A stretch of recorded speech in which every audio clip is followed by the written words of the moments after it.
नमस्कार दोस्तों, मैं नारायण साहनी स्वागत करता हूं अपने चैनल पे। अभी तक आप लोगों ने चैप्टर 1 में पढ़ लिया है रासायनिक अभिक्रियाएं होती क्या है।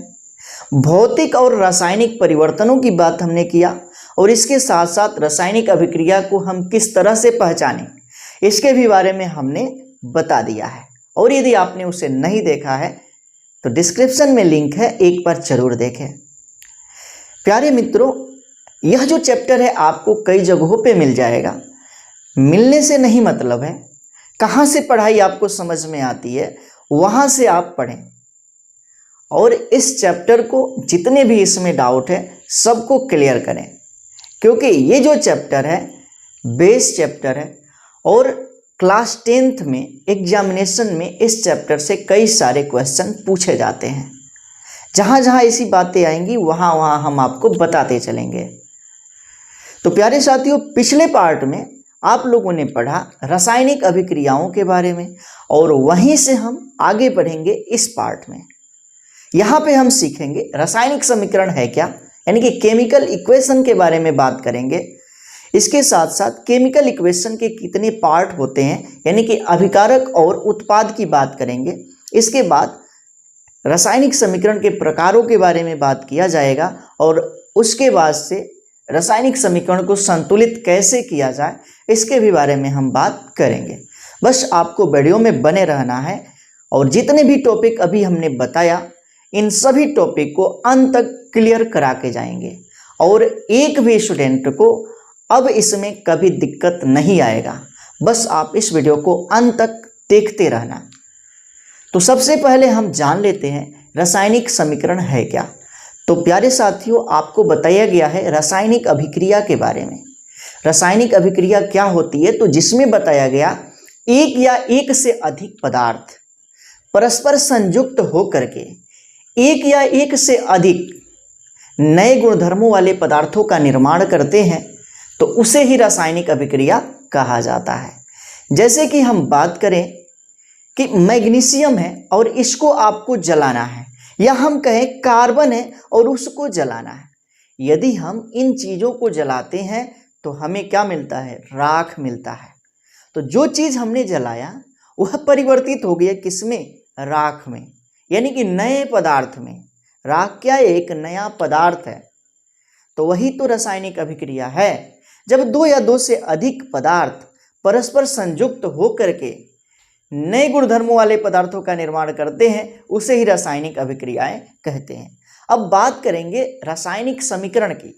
तो प्यारे साथियों, रासायनिक अभिक्रिया में भाग लेने वाले पदार्थों और रासायनिक अभिक्रिया के उपरांत बने नए पदार्थों को उनके प्रतीकों और सूत्रों के द्वारा यदि हम प्रदर्शित करते हैं तो उसे ही रासायनिक समीकरण कहा जाता है। क्या कहा गया, ध्यान देना यहाँ पे। रासायनिक अभिक्रिया को प्रतीकों एवं सूत्रों द्वारा निरूपण, रासायनिक अभिक्रिया को प्रतीकों एवं सूत्रों द्वारा निरूपण क्या कहलाता है, रासायनिक समीकरण कहलाता है। बातें समझ में आ गई होगी। उदाहरण की बात करते हैं। आपके एनसीईआरटी में एक बहुत ही अच्छा सा उदाहरण दिया है, उसी को लेकर के हम आगे बढ़ेंगे कि मैग्नीशियम के रिबन को जलाने पर मैग्नीशियम ऑक्साइड बनता है। भाई, मैग्नीशियम की प्रॉपर्टीज अलग है और जलाया जाएगा तो ऑक्सीजन मिलेगा ही। बिना ऑक्सीजन का तो कोई वस्तु जलता है नहीं, तो ऑक्सीजन का प्रॉपर्टी अलग है। और इसके दौरान जो नया पदार्थ बनेगा जिसका नाम है मैग्नीशियम ऑक्साइड, तो उसका भी गुणधर्म अलग ही होगा। मतलब कि नया पदार्थ बना तो रासायनिक अभिक्रिया हुआ और उसको हम उसके प्रतीक या सूत्र द्वारा प्रदर्शित कर दें तो वही हो जाएगा रासायनिक समीकरण। ध्यान देना यहाँ पे बोर्ड पे अब क्या कहा गया, ये मैग्नीशियम है, मैग्नीशियम। भाई मैग्नीशियम यहाँ पे रिबन, इससे विचलित नहीं होना। भाई रिबन मतलब क्या, फीता जिसको कि आप लोग बांधते हैं, ठीक है, तो रिबन वही है और कुछ नहीं। पतला जो है मैग्नीशियम का हम लोग टुकड़ा लेते हैं वही उसका क्या होता है, रिबन होता है। तो मैग्नीशियम है और इसको जलाया जाएगा किसमें, ऑक्सीजन में, ऑक्सीजन। तो बनेगा क्या, मैग्नीशियम ऑक्साइड बनेगा, मैग्नीशियम ऑक्साइड। तो यहां पर हमने जो वस्तुएं काम में लाया उसको नाम के द्वारा लिख दिया। तो इसको हम कहेंगे नाम समीकरण। क्या कहा जाएगा भाई? इसको बोला जाएगा नाम समीकरण। ठीक है, इसे बोला जाएगा क्या चीज है? नाम समीकरण है भाई, नाम के द्वारा हमने इसको दिखाया है, तो इसको हम कहेंगे नाम समीकरण। अब आते हैं इसके प्रतीक या सूत्र पर। तो मैग्नीशियम का प्रतीक होता है Mg। क्या होता है? Mg। और ऑक्सीजन का प्रतीक होता है O2। हमेशा ऑक्सीजन डाई ऑक्सीजन के रूप में होता है, मतलब कि आणविक रूप में होता है। आप लोगों को पता होना चाहिए ये चीजें। उसके बाद से हम आगे बढ़ते हैं। मैग्नीशियम ऑक्साइड का जो सूत्र होता है MgO होता है। यहाँ पे हमने क्या किया कि इन पदार्थों को, रासायनिक अभिक्रिया में भाग लिए हुए पदार्थों को और रासायनिक अभिक्रिया के बाद बने नए पदार्थों को प्रतीक और सूत्र द्वारा हमने प्रदर्शित कर दिया, और इसे ही क्या कहेंगे? रासायनिक समीकरण। यही क्या है? रासायनिक समीकरण। या इसी को हम लोग कहेंगे सूत्र समीकरण। समझ में आई बात? रासायनिक समीकरण क्या होता है, सूत्र समीकरण क्या होता है। प्यारे साथियों, थोड़ा सा आप लोग समय दीजिएगा, जरूर हम आपको ये टॉपिक क्लियर करा के जाएंगे। एक भी स्टूडेंट के अंदर डाउट नहीं रहेगा कि रासायनिक समीकरण होता क्या है और इसे हम संतुलित कैसे करते हैं। बस आपको अंत तक बने रहना है। आगे बढ़ते हैं प्यारे साथियों। यहाँ पर ध्यान देना कि रासायनिक अभिक्रिया में जो पदार्थ भाग लिया, रासायनिक अभिक्रिया में जो पदार्थ भाग लिया उसे क्या कहेंगे, और रासायनिक अभिक्रिया के बाद जो पदार्थ नया बना उसे क्या कहेंगे। मतलब रासायनिक अभिक्रिया के भाग की बात करेंगे यहाँ पे। रासायनिक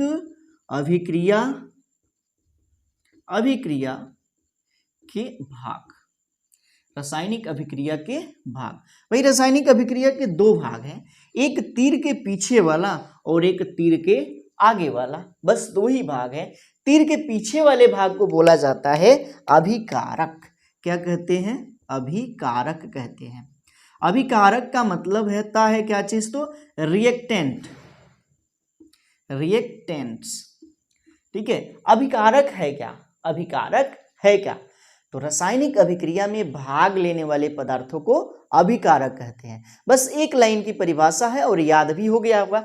जैसे कि यहाँ पे मैग्नीशियम और ऑक्सीजन भाग लिए हैं, और जो पदार्थ रासायनिक अभिक्रिया में भाग लेता है उसे क्या कहते हैं साथियों? उसे कहते हैं अभिकारक।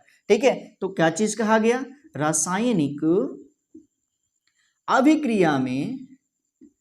अभिक्रिया में भाग लेने वाले पदार्थों को क्या कहते हैं? पदार्थों को अभिकारक कहते हैं। अभिकारक कहते हैं। ठीक, रासायनिक अभिक्रिया में भाग लेने वाले पदार्थों को अभिकारक कहते हैं। अब दूसरा पार्ट क्या है? तीर के आगे वाले, इसे बोला जाता है उत्पाद। क्या कहते हैं? उत्पाद। इंग्लिश में बोला जाता है प्रोडक्ट। प्रोडक्ट। तो यहां पर प्रोडक्ट किसे बोला जाएगा, उत्पाद किसे कहा जाएगा? तो रासायनिक अभिक्रिया के बाद जो नया पदार्थ बनता है, नए गुणधर्म वाला पदार्थ बनता है, उससे ही क्या कहते हैं? उत्पाद कहते हैं। यानी कि बोला गया क्या चीज? रासायनिक अभिक्रिया के उपरांत, रासायनिक अभिक्रिया के उपरांत बना नए गुणधर्म वाला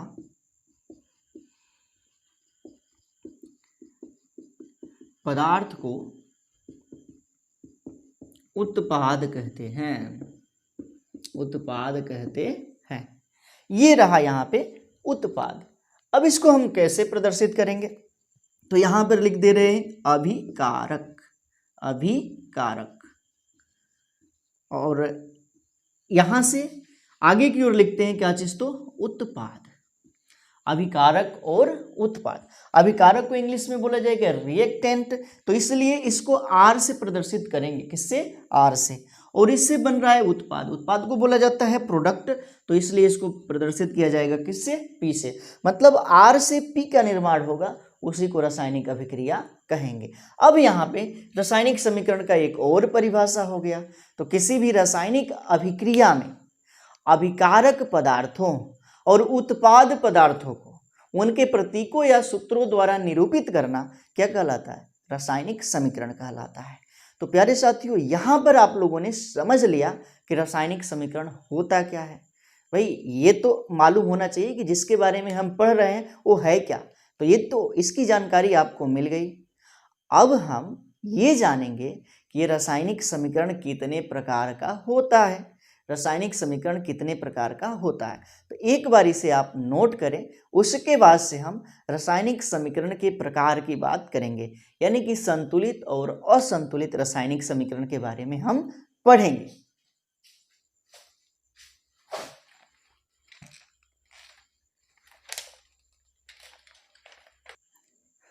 हाँ तो प्यारे साथियों, आप लोगों ने इसे नोट कर लिया होगा। आगे बढ़ते हैं और पढ़ा जाए संतुलित और असंतुलित रासायनिक समीकरण।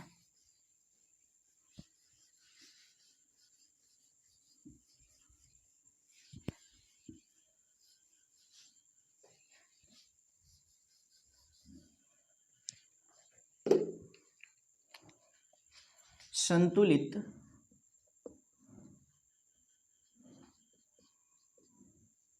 और असंतुलित रासायनिक समीकरण।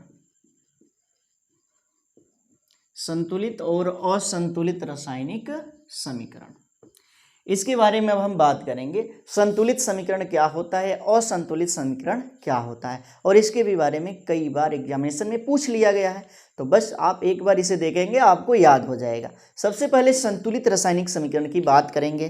किसे? संतुलित रासायनिक समीकरण। संतुलित रासायनिक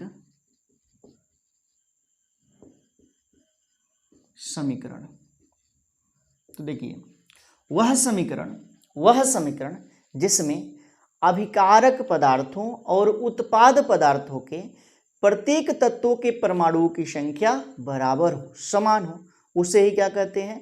संतुलित रासायनिक समीकरण कहा जाता है। क्या कहा गया यहाँ पे कि वह रासायनिक समीकरण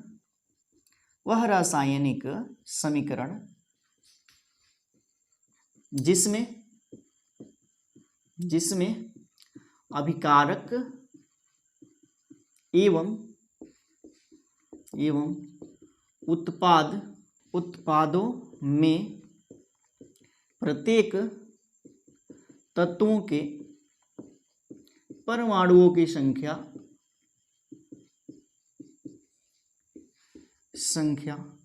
समान होती है।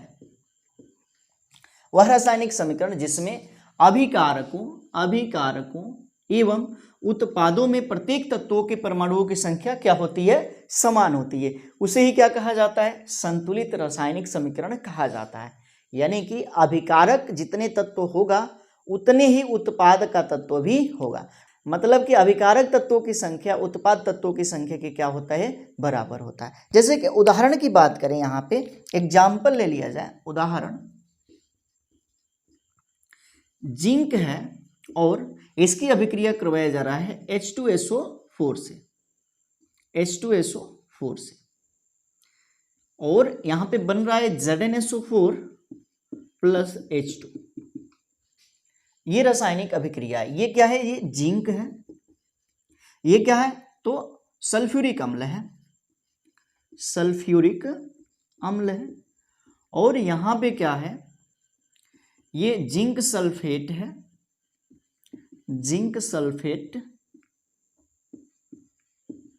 और यह है हाइड्रोजन गैस। यह एक रासायनिक समीकरण हमने लिख रखा है। अब हम कहेंगे कि क्या यह संतुलित समीकरण है? तो ध्यान देना, यहाँ पे देखो, यहाँ पे जिंक की संख्या 1 है और यहाँ पर भी जिंक की संख्या कितनी है? 1 है। हाइड्रोजन की बात करें तो हाइड्रोजन की संख्या 2 है और यहाँ पर भी हाइड्रोजन की संख्या कितनी है? 2 है। सल्फर की बात करें तो सल्फर की संख्या 1 है और यहाँ पर भी सल्फर की संख्या कितनी है? 1 है। ऑक्सीजन की बात करें तो यहाँ पे 4 है और यहाँ पर भी क्या है? 4। तो हमने यहाँ पर देखा कि अभिकारक तत्वों की जो संख्या है उत्पाद तत्वों की संख्या के बराबर है, और इसे ही हम कहेंगे क्या, संतुलित रासायनिक समीकरण, जिसमें अभिकारक तत्वों की संख्या उत्पाद तत्वों की संख्या के बराबर होती है। अब दूसरा जान लेते हैं असंतुलित रासायनिक समीकरण। असंतुलित रासायनिक समीकरण। असंतुलित रासायनिक समीकरण, इसी को कंकाली समीकरण भी कहा जाता है, कंकाली समीकरण, या इसी को ढांचा समीकरण भी कहा जाता है, ढांचा समीकरण। ये सभी चीज को याद रखना है। तो यहाँ पर असंतुलित रासायनिक समीकरण, कंकाली समीकरण या ढांचा समीकरण सभी एक ही प्रकार के समीकरण का नाम है। असंतुलित रासायनिक समीकरण को ही ढांचा समीकरण बोला जाता है, उसे ही कंकाली समीकरण भी कहा जाता है। अब इसके परिभाषा की बात करते हैं। तो वह रासायनिक समीकरण जिसमें अभिकारकों और उत्पादों के तत्वों के परमाणुओं की जो संख्या है वो बराबर नहीं होती है। मतलब अभिकारक तत्वों के परमाणुओं की संख्या कुछ और उत्पाद तत्वों के परमाणुओं की संख्या कुछ और। तो इस तरह के समीकरण को बोला जाता है कौन सा समीकरण, असंतुलित रासायनिक समीकरण या कंकाली समीकरण या ढांचा समीकरण। इसी की हम बात करने वाले हैं। क्या है ये, तो वह रासायनिक समीकरण जिसमें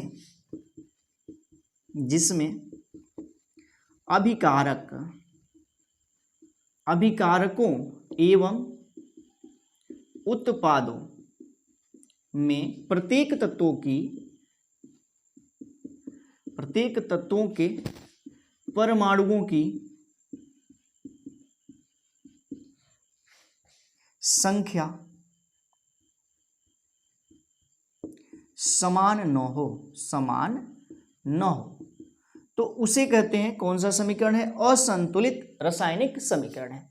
उदाहरण की बात कर लेते हैं यहाँ पर, उदाहरण की, जैसे कि हम कहें कि H2 + O2, इससे बना H2O। क्या बना, H2O।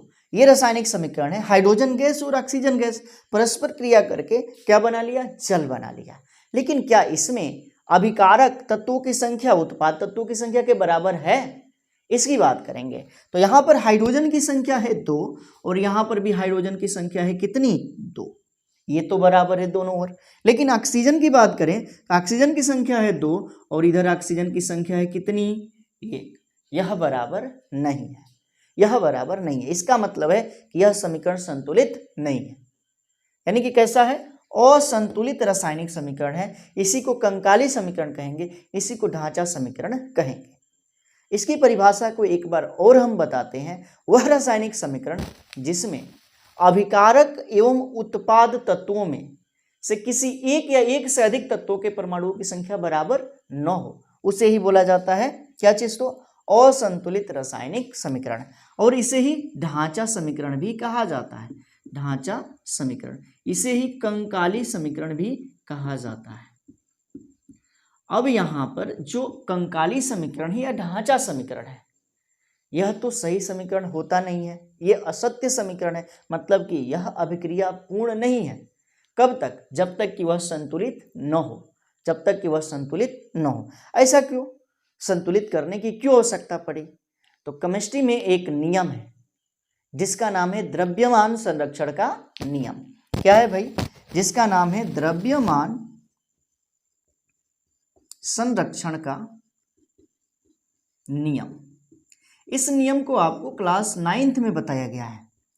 यहां पर भी हम यहाँ पे जिक्र करते हैं द्रव्यमान संरक्षण का नियम। यह नियम क्या कहता है कि किसी भी रासायनिक अभिक्रिया में द्रव्यमान को न तो उत्पन्न किया जा सकता है और न ही नष्ट किया जा सकता है। इसका मतलब है कि रासायनिक अभिक्रिया के पहले पदार्थों का जो द्रव्यमान होगा, रासायनिक अभिक्रिया के बाद भी वही द्रव्यमान होना चाहिए। यदि ऐसा है तो वह समीकरण संतुलित है, और यदि ऐसा नहीं है तो वह समीकरण असंतुलित है। क्या कहा गया द्रव्यमान संरक्षण के नियम में कि किसी भी रासायनिक अभिक्रिया के दौरान पदार्थों का द्रव्यमान सुरक्षित होता है, संरक्षित होता है। यानी कि द्रव्यमान को न तो नष्ट किया जा सकता है और न ही उत्पन्न किया जा सकता है। रासायनिक अभिक्रिया से पहले यानी कि अभिकारकों का जो द्रव्यमान होता है उत्पादों के द्रव्यमान के बराबर होता है। और रासायनिक अभिक्रियाएं जो इस नियम का पालन करती हैं वह संतुलित रासायनिक समीकरण कहलाती है, और जो इस नियम का पालन नहीं करती है उसे असंतुलित रासायनिक समीकरण कहा जाता है। क्या कहा गया यहाँ पर? द्रव्यमान संरक्षण के नियम के अनुसार कि रासायनिक अभिक्रियाओं के दौरान द्रव्यमान क्या होता है? संरक्षित होता है, संरक्षित होता है। उसे न तो उत्पन्न किया जा सकता है, उत्पन्न किया जा सकता है,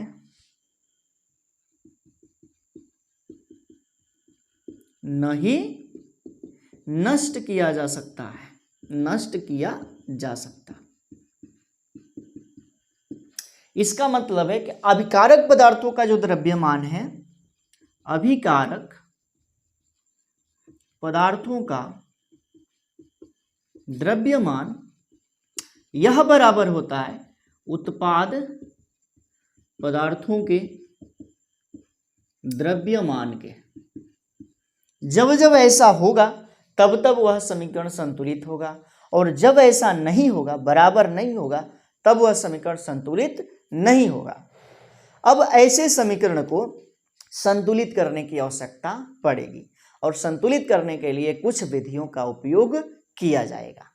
तो यहां पर ध्यान देना, जैसे कि हम कहें इसमें जिंक है, उसके बाद से सल्फ्यूरिक अम्ल है, इसकी अभिक्रिया हो रही है तो जिंक सल्फेट बन रहा है और हाइड्रोजन गैस बन रही है। यहाँ पर तो परमाणुओं की संख्या बराबर है, जब परमाणुओं की संख्या बराबर है तो इसका द्रव्यमान भी बराबर होगा। लेकिन यहाँ पर बात करें तो परमाणुओं की संख्या बराबर नहीं है। तो ध्यान देना, यहाँ पे हाइड्रोजन है, एक हाइड्रोजन का द्रव्यमान 1 होता है तो 2 का कितना हो जाएगा? 2। ठीक। उसके बाद से ऑक्सीजन, ऑक्सीजन का द्रव्यमान 16 होता है, और 1 का 16 तो 2 का कितना हो जाएगा? 32। यदि हम जोड़ेंगे तो ये हो जाएगा 34। कितना हो जाएगा? 34। इधर की ओर चलते हैं तो हाइड्रोजन की संख्या 2 है, 1 का द्रव्यमान कितना? 1, तो 2 का कितना? 2 प्लस ऑक्सीजन की संख्या 1 है तो ऑक्सीजन का द्रव्यमान कितना होता है? 16। यदि हम ऐसे करेंगे तो इसकी संख्या हो जाएगी कितनी? 18। मतलब कि यहाँ पे जल का द्रव्यमान 18 है, उत्पाद का द्रव्यमान 18 है, और अभिकारक का द्रव्यमान कितना है? 34 है। क्या ये बराबर है? बराबर नहीं है, संतुलित नहीं है यह समीकरण। यदि द्रव्यमान बराबर आ जाए तो संतुलित है, बराबर नहीं आएगा तो संतुलित नहीं है। अब ऐसे समीकरण को संतुलित करने की आवश्यकता पड़ेगी। तो प्यारे साथियों, इस वीडियो में हम इतना ही रहने देते हैं। आगे हम रासायनिक समीकरण को कैसे संतुलित किया जाए इसके बारे में बात करेंगे। तो मिलेंगे अगले वीडियो में, तब तक के लिए thank you, thanks for watching. जुड़े रहें नारायण सर क्लासेस के साथ।